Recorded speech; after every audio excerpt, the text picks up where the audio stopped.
Segundo Crônicas, capítulo 22, os versos de 10 a 12.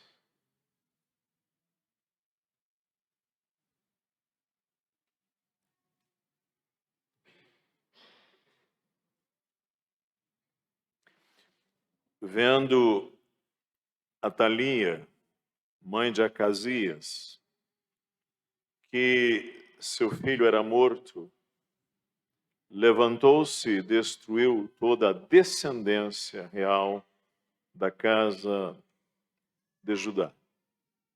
Mas Josabete, filha do rei, tomou a Joás, filho de Acasias, e o furtou dentre os filhos do rei, aos quais matavam, e o pôs em sua ama, e a sua ama numa câmara interior.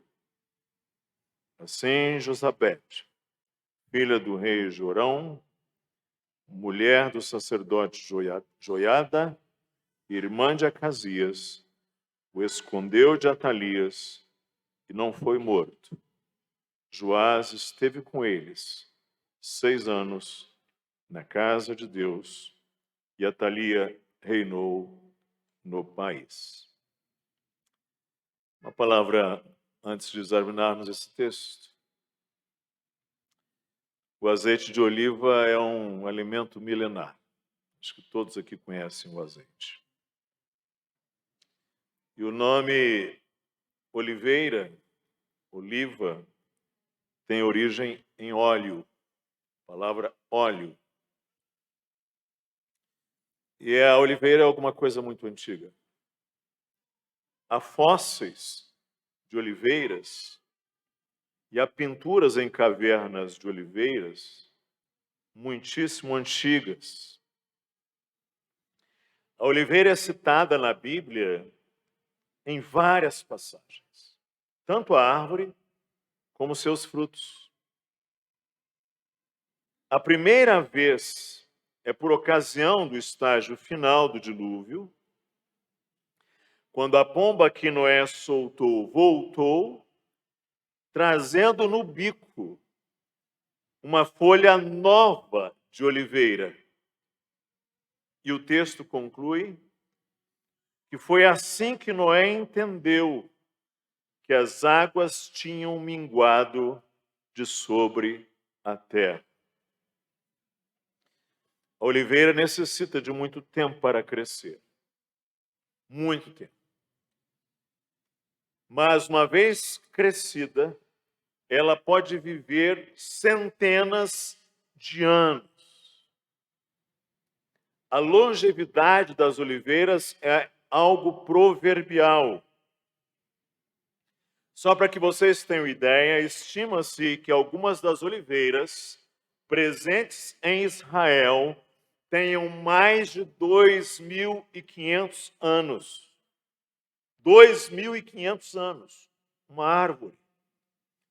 E na Europa, as oliveiras mais antigas estão justamente em Portugal.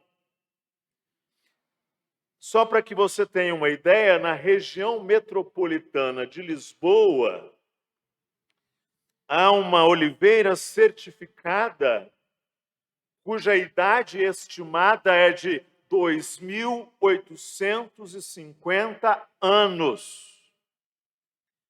E uma oliveira no Algarve, ou seja, na região sul de Portugal, perto da cidade de Tavira, estima-se que ela tem mais de 2.000 anos e julga-se que foram os navegantes fenícios que trouxeram a oliveira, aquela oliveira para ali.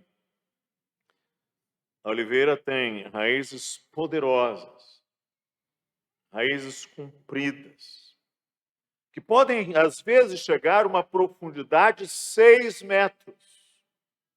Então, essa árvore ela tem uma facilidade na absorção de água e nutrientes do solo, ou seja, ela é uma planta que supera dificuldades.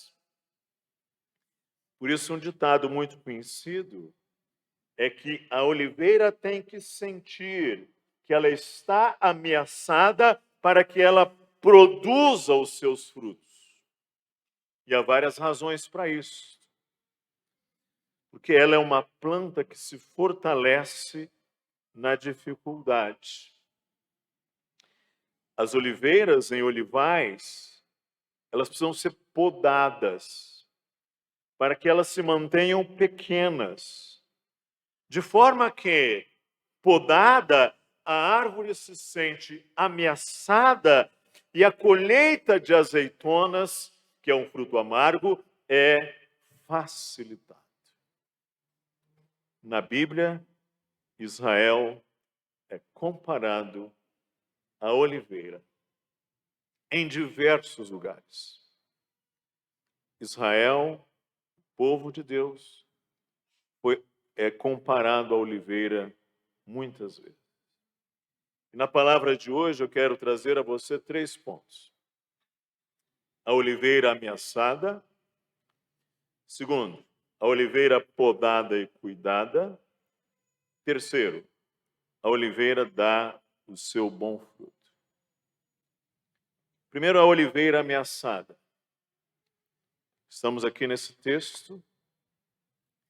Estamos, na verdade, aqui no século IX antes de Cristo, mais especificamente entre as datas de 850 e 830 antes de Cristo.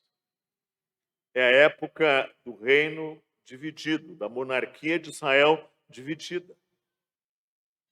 Ao norte estão as 10 tribos, no reino chamado de Israel, e ao sul o reino de Judá. Ao norte a capital é Samaria. E as 10 tribos são governadas por diferentes dinastias, que, aliás, aquele reino no futuro será levado para o cativeiro, e então aquelas pessoas serão dispersas. Nessa época, eles faziam políticas de casamento entre reinos, inclusive entre o sul e o norte, para que eles pudessem fazer frente aos sírios. Então, ao norte, lá em Samaria, está a dinastia do rei Onri,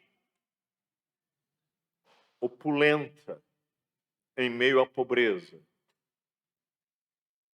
Samaria era pobre, o reino do norte era pobre. Mas Onri, a casa dele era opulenta. Aliás, não é muito incomum homens se viverem nababescamente, opulentamente, diante de povos pobres. Os povos mais pobres têm exatamente os governantes mais opulentos.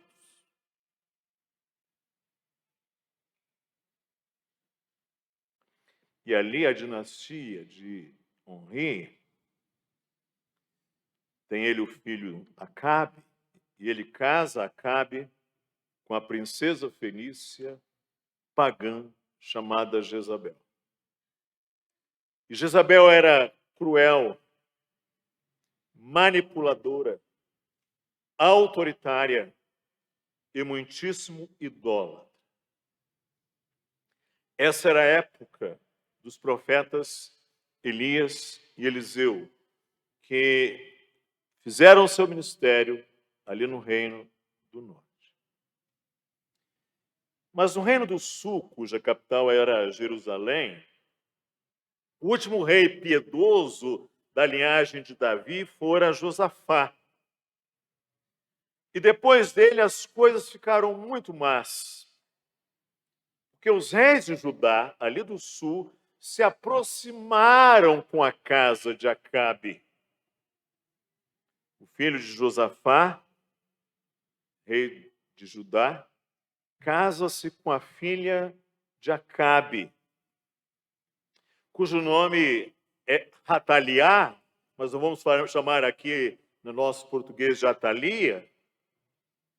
Ela é chamada filha de Onri. Ela não era filha de Onri, era filha de Acabe. Em algum lugar é chamada filha de Onri, porque ela é descendente de Onri. Aqui uma observação importante para você, que lê a Bíblia às vezes não compreende essa linguagem, em nossa tradução bíblica, irmãos, a palavra neto aparece apenas 2 vezes, uma em Gênesis e outra em Ruth. A palavra avô não aparece na nossa tradução bíblica e a palavra avó aparece apenas uma vez em 2 Timóteo.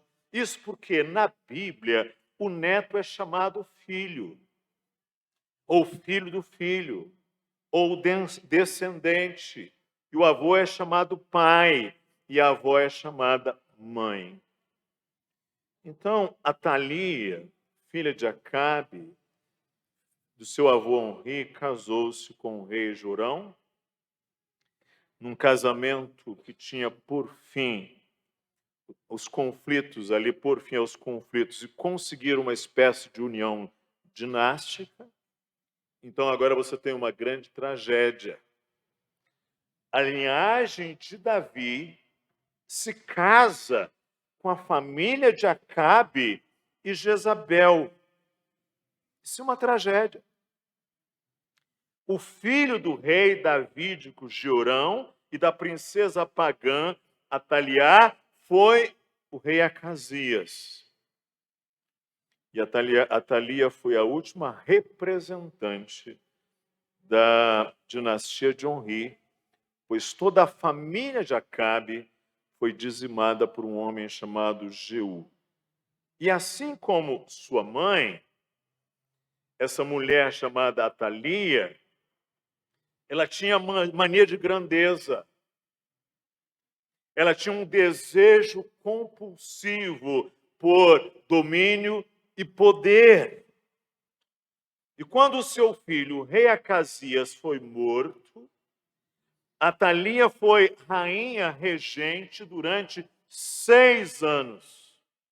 Segundo as cronologias, ela terá governado aí em Judá entre os anos de 842 a 837 a.C., e esse período foi terrível, porque ela promovia lá em Judá o culto a Baal, da mesma forma que Jezabel, sua mãe, havia feito anteriormente no Reino do Norte, lá em Samaria. E observem que coisa terrível. Num ato de vingança contra a execução de toda a casa do seu pai, a casa real de Acabe, o que Atalia faz é mandar assassinar todos os membros da casa real de Davi. Ela quer exterminar toda a linhagem real de Davi, toda a linhagem que tivesse direito ao trono de Davi. E ela manda matar, inclusive, os seus próprios descendentes, inclusive os seus netos, que fossem descendentes de Davi. É o que ela faz. Não deveria ficar ninguém da casa de Davi que tivesse direito ao trono. Em rigor é isso. A oliveira está ameaçada. Mas agora, em segundo lugar, vem a oliveira tratada, podada e cuidada. É aqui que está o nosso texto. É aqui que entra em cena uma família. Uma única família. Preste atenção nisso. Josabeat, ou Yohachaviat, ou Josabat, ou Josabet, vamos falar assim em nosso português vocálico. Ela era filha do rei Jorão, irmã do rei Acasias. Nós não sabemos ao certo se era ela filha de Ataliá ou se era uma enteada de Ataliá, ou seja, podia ser filha de alguma outra mulher do rei Jorão. E esse nome, Yohachaviá, Josabet, trava-língua da gente. Lá em 2 Reis, ela é chamada de Joseba, talvez uma forma reduzida do nome. Então, Joseba era esposa do sacerdote Joiada, em nossa tradução. E quando Atalia encabeçou o massacre da família real, Josabete, ela salva o jovem Joás. Com 1 ano de idade, o menino, ela apanha o menino e a ama do menino e o esconde lá no templo. Por todo o reinado de sua avó, o menino é escondido por ela e por seu marido, que era sacerdote. Com o apoio do seu esposo, o sacerdote Joiadá, ela apanha aquele menino de 1 ano e cuida dele durante 6 anos. Que, aliás, menino que era seu sobrinho. Então, agora você imagina essa cena. O sangue está correndo. Os meninos da casa de Acasias, os descendentes de Davi, estão morrendo. E essa mulher, Josabete, ela percebe, resta aquele menino, 1 ano, provavelmente o mais novo, e ela põe aquele menino, e quem sabe ali, em meio àquele pranto, sai correndo, leva a ama, sai correndo, vai para o templo e esconde. O menino Joás era filho do rei Acasias e era neto de Atalia. Uma autora escreveu sobre esse texto algo que eu gosto. Ela diz assim: Josabete viu seu pequeno sobrinho, Joás, nascer e crescer, mas não podia imaginar o quão profundamente relacionada a ele estava sua vocação. Deus a colocou nos lugares estratégicos para que no momento certo ela pudesse cumprir aquele papel. Ela não era somente parte da família real, ela era também esposa do sacerdote Joiada. Logo, quem melhor que ela para ter acesso sigiloso a um lugar do templo para esconder Joás? Deus já havia preparado tudo, mas Josabete não sabia disto. Ela estava simplesmente vivendo, mas enquanto vivia, ela estava cumprindo sua missão, ela estava exatamente no lugar que Deus designou para que ela estivesse. Em rigor, Joseba, embora tia, foi a mãe do rei Joás. E assim Joás foi criado em segredo no templo de Jerusalém pelo sumo sacerdote Joiadá e por sua esposa. E quando Joás completou 7 anos, o sacerdote elaborou um plano para coroá-lo como rei no templo de Jerusalém, com a proteção dos guardas reais. E é interessante, quando Joás se torna rei, ele era ainda menor, ele tinha 7 anos, quem esteve como regente do reino foi justamente o sacerdote Joiada. Ou seja, durante esse tempo da menoridade do rei, quem reinou de fato foi o sacerdote. Em sua regência, Joiada destruiu os santuários dedicados a Baal, organizou os levitas para se dedicarem a Jeová, conseguiu 2 esposas para Joás para assegurar a sucessão real, e ele reformou o templo de Jerusalém. Joiada faleceu com 130 anos e algo inusitado aconteceu. Ele foi sepultado no túmulo dos reis em reconhecimento aos seus feitos. Depois da sua morte, algo aconteceu. A nobreza se revolta devido às reformas religiosas que ele realizou, e um dos filhos de Joiada e Joseba, que foi o profeta Zacarias, foi morto, apedrejado no pátio do templo por denunciar o pecado. Mas a oliveira foi podada, tratada, cuidada. E agora, em último lugar, a oliveira dá o seu bom fruto. Qual a importância de uma única família, irmãos? Joiada, Joseba e seus filhos. Uma boa pergunta é: o que uma única família pode fazer? Que diferença pode fazer uma única família? Se você for lá ao livro de Crônicas, vai dizer assim: porque a perversa Thalia e seus filhos arruinaram a casa de Deus e usaram todas as coisas sagradas da casa do Senhor nos serviços dos Baalins ou no culto a Baal.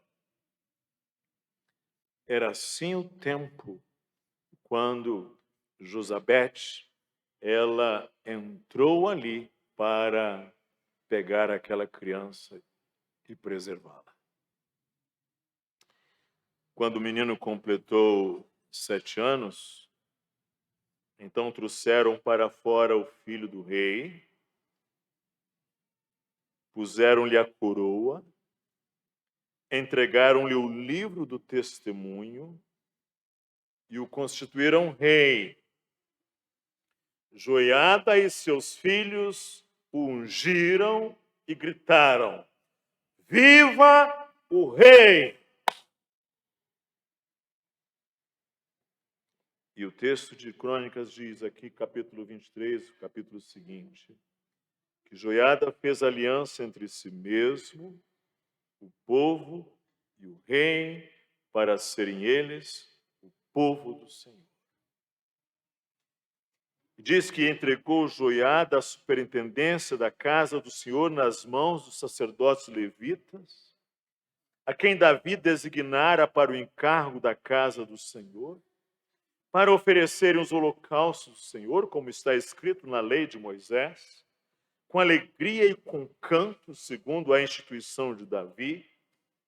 Colocou porteiros às portas da casa do Senhor, para que nela não entrasse ninguém que de qualquer forma fosse imundo. E o texto descreve assim a morte de Joiada. Envelheceu Joiada e morreu farto de dias.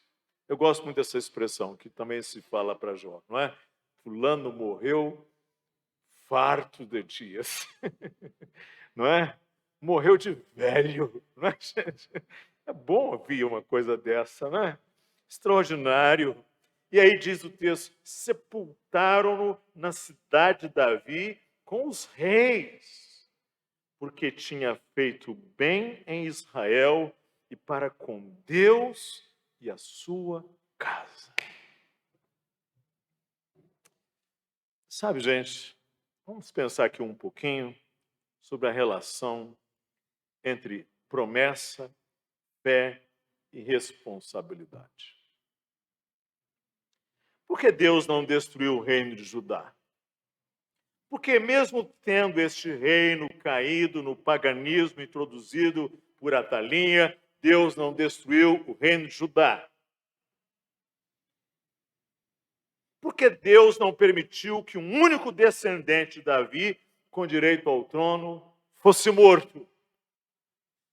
A resposta está lá no segundo livro dos Reis, que diz assim: porém o Senhor não quis destruir a Judá, por amor de Davi, seu servo, segundo a promessa que lhe havia feito, de lhe dar sempre uma lâmpada, e a seus filhos Deus havia feito uma promessa. Aquele homem forte, porém frágil, aquele homem vigoroso, porém pecador, chamado Davi. Os tempos mudaram, mas Deus não mudou. Ele é Deus da promessa e ele zela por sua palavra para fazê-la cumprir. É Deus quem fez a promessa. Porém, no cumprimento desta promessa, gente, o Senhor utiliza de meios. O Senhor utiliza de instrumentos. E aqui, uma palavra importante. Uma promessa de Deus não nos desincumbe de nossa responsabilidade. O fato de Deus nos prometer algo não significa que Ele nos isenta, Ele nos desincumbe das nossas responsabilidades.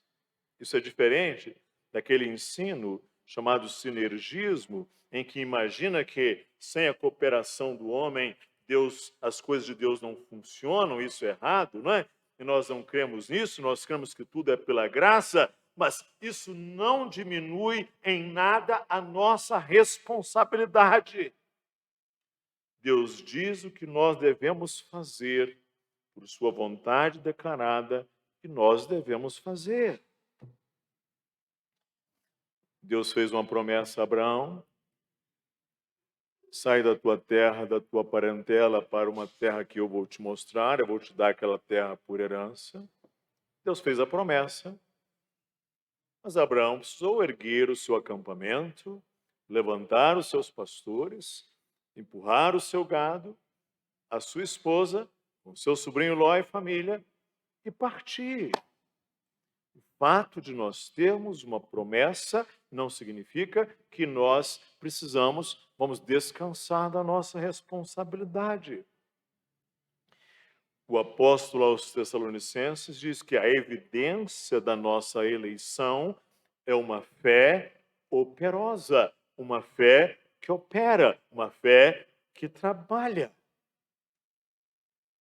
Então nós precisamos fazer a nossa responsabilidade, mesmo que tenhamos promessa. Mesmo quando Deus diz que vai responder às nossas orações, segundo isso e daquela maneira, nós precisamos orar. Mesmo quando Deus diz que Ele vai chamar pessoas ao arrependimento e à fé, nós precisamos pregar. Mesmo que Deus diga que Ele será glorificado acima de tudo, que todo nome virá e se dobrará diante de Cristo, todo joelho se dobrará diante de Cristo, nós precisamos fazer a obra de expansão, a obra missionária. Nós precisamos cultuar ao Senhor.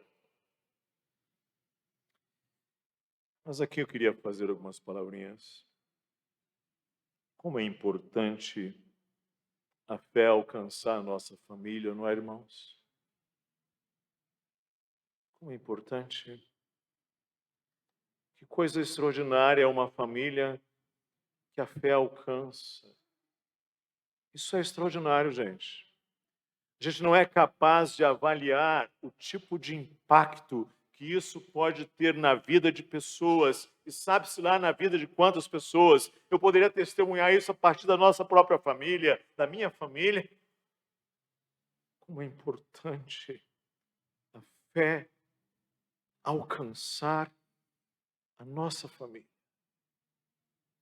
Como é importante termos pais e mães piedosos.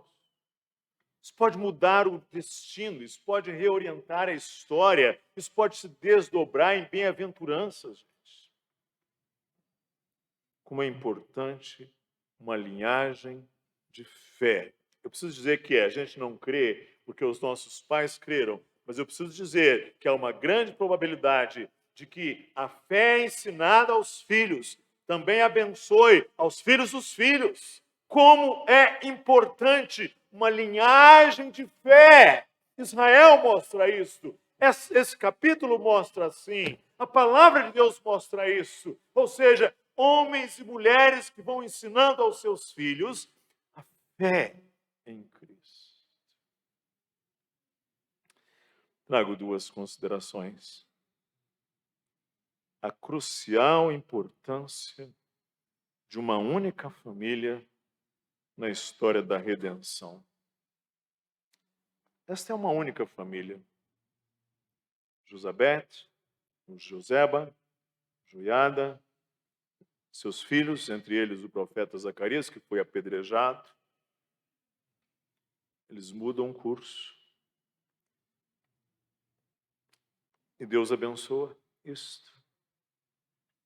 Porque Deus diz que Ele faz misericórdia até 1000 gerações daqueles que me amam e guardam os meus mandamentos. Ele faz misericórdia. Você quer saber a maior delas? Se você for ao Evangelho de Mateus, se diz assim.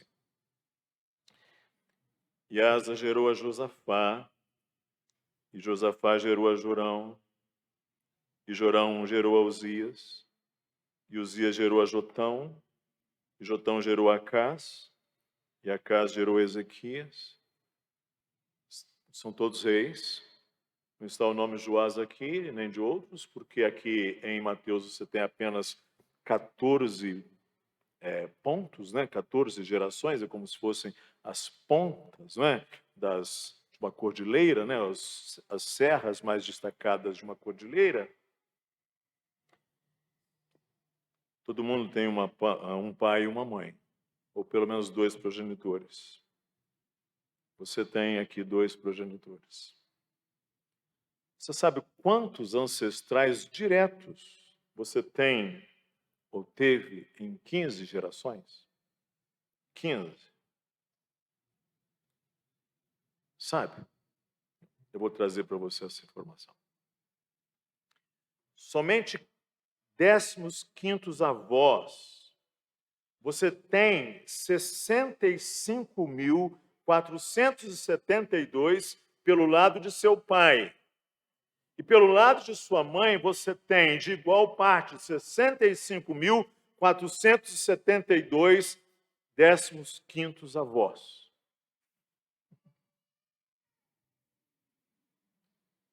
Em 15 gerações, você tem atrás de você, começado os seus 2 progenitores, preste atenção, 229.154 pessoas.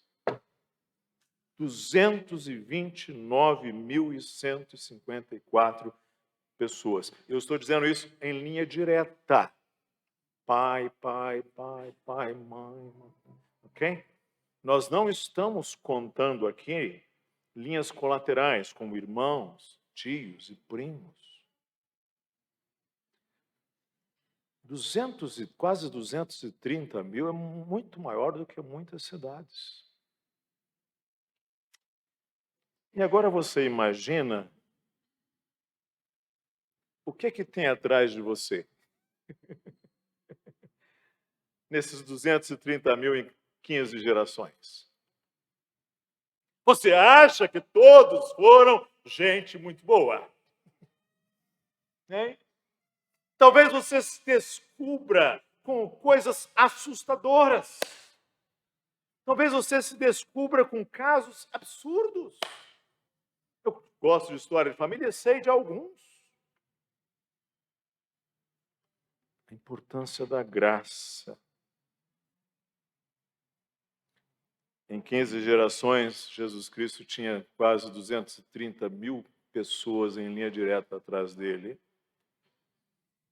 E eu preciso dizer que Jesus Cristo, gente, é o único fruto inteiramente sadio desta oliveira. Aliás, alguns teólogos chegam a dizer que ele, Jesus Cristo, é a verdadeira oliveira. Ele tem atrás dele uma mulher como Tamar, Uma mulher como Batseba, a meretriz Raabe, reis idólatras como Manassés. E talvez seja chocante para alguns, mas Jesus Cristo, o Messias, descendia também de Acabe e Jezabel.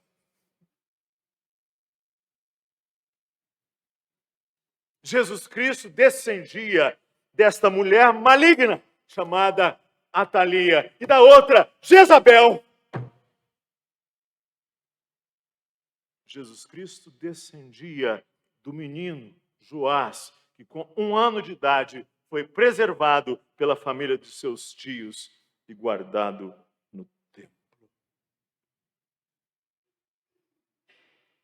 Isso significa a humanidade caída da qual nasceu Jesus.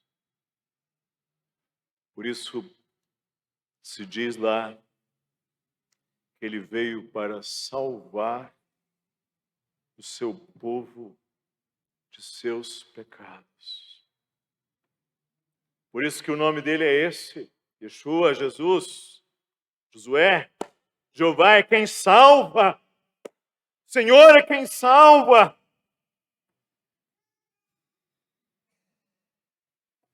Isso lembra para a gente a singularidade de Jesus, o nascimento virginal de Jesus, a impecabilidade de Cristo. A grande realidade, meus irmãos e minhas irmãs, é que nós não somos pais perfeitos. E não existem mães perfeitas. Mas talvez a sua esteja próxima, ok? Ok? Então, não, a minha está quase. Tudo bem. Para a gente não brigar. Mas não existem mães perfeitas. Nós somos todos pecadores. E nós podemos nos refugiar nele, em Cristo. Nós podemos levar os nossos filhos até Cristo. Ele é a boa e verdadeira oliveira que brotou como raiz de uma terra seca. Mas ele vê o fruto penoso do trabalho de sua alma e fica satisfeito. Meu servo justo, com o seu conhecimento, justificará muitos, porque as iniquidades deles levará sobre si. Mas bem-aventurados os pais e as mães, como Josabete, que quando carregam o menino no colo, carregam a promessa. Quando escondem o menino e o protegem, e lhe alimentam, carregam a linhagem da promessa do Messias, do descendente que veio esmagar a cabeça da serpente. Naquele momento em que a oliveira estava correndo o risco de ser decepada pelo maligno, esta mãe olhou o sobrinho e disse: não, este não, será guardado. E é dali que vem nosso Senhor Jesus Cristo. Mamãe pode fazer isso. Mamãe pode fazer isso. Só o futuro e só Deus no futuro dirá quão bem-aventurado foi o seu trabalho de proteção, de instrução dos seus filhos. Uma única família, gente, pode fazer uma diferença que ninguém é capaz de medir. Que o Senhor nos abençoe. Vamos orar? Senhor, nós agradecemos por nossas famílias e aqueles que temos mães e pais piedosos, e avós, bisavós. Quanta graça isso representou. E aqueles que não tiveram, mas que hoje têm a oportunidade de iniciar uma obra da graça do Senhor, instruindo os seus filhos no temor e na admoestação do Senhor. São instrumentos teus para a promessa, para a propagação do teu reino aqui neste mundo. Mães que carregam nos seus braços os filhos pequenos podem ser parte da obra redentora tua aqui neste mundo. Suplicamos-te por elas, em Cristo Jesus. Amém.